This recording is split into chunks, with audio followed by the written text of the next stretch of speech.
Respected sir, my peers and folks, good morning and namaste to all. This morning I would like to give a presentation on how to start and conclude our presentation. Let's start. You can read this slide and follow my words simultaneously. In modern English, presentation tends to be much less formal because people prefer informal approach. Yes, it is obvious. I also like informal approach. If a person wearing informal dress is supposed to give a presentation standing right before you and he starts his presentation like as if he is singing and flying the kisses in their head bodies. We just appreciate the way he gives the presentation. This is a matter of fact and this is the reality. But however, there is a certain structure in offering a formal presentation technically.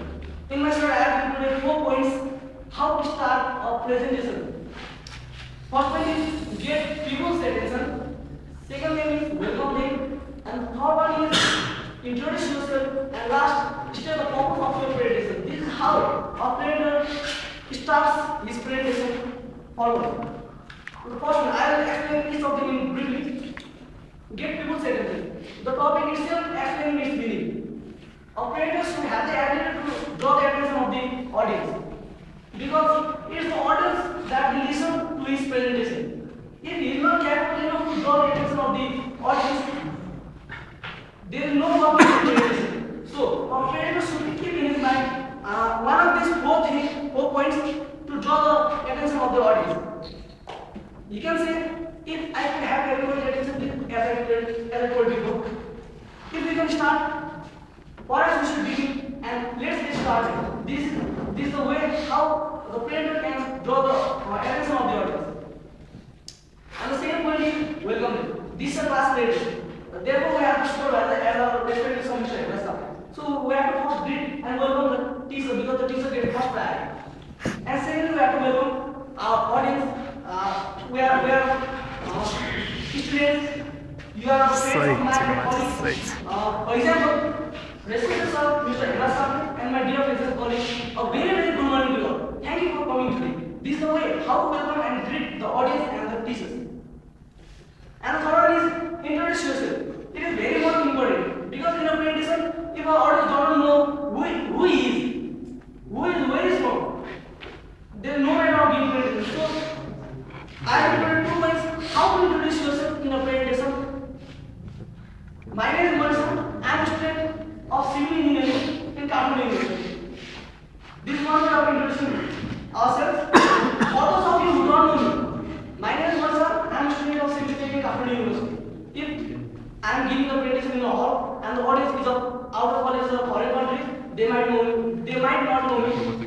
That's why we have to introduce ourselves in a presentation. And the last thing is state of purpose of the presentation. Yesterday I was present in the Pune sir class.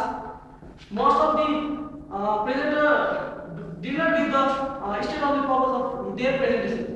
So this is very much important because the audience almost get confused what is he saying, what the presentation is all about. So I have included 3 points that a presenter should keep in his mind while doing a presentation. The first thing is I have already told in my presentation.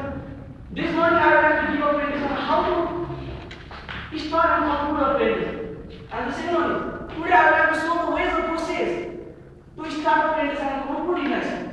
And the third one, what I want to do is to show how to get presentation and how to start and end. This is the way how to start the purpose of the presentation. And we are going to the next segment of the presentation, how to conclude the presentation. The conclusion is very much important in the presentation because this is the part which the audience remembers the best. Therefore, it must be especially inspirational and motivational so that the audience get attracted towards our presentation.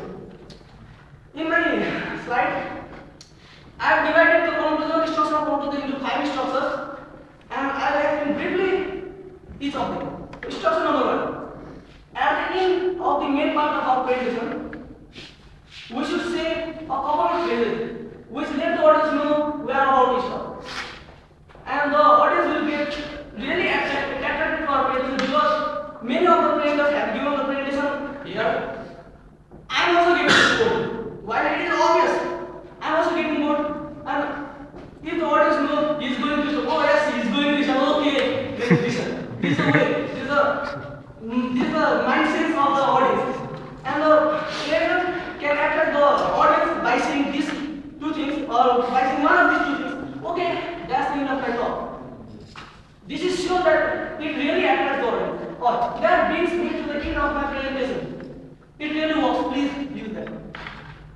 instruction number 2. Summarizing your presentation. Summarizing means you should have to summarize in main points. It should not be more than 3 points because the word may lose its senses. And the way to start is, let me just talk about the key points of it. I am going to summarize the main issue and to summarize. This is the way how to summarize a presentation. And instruction number 3.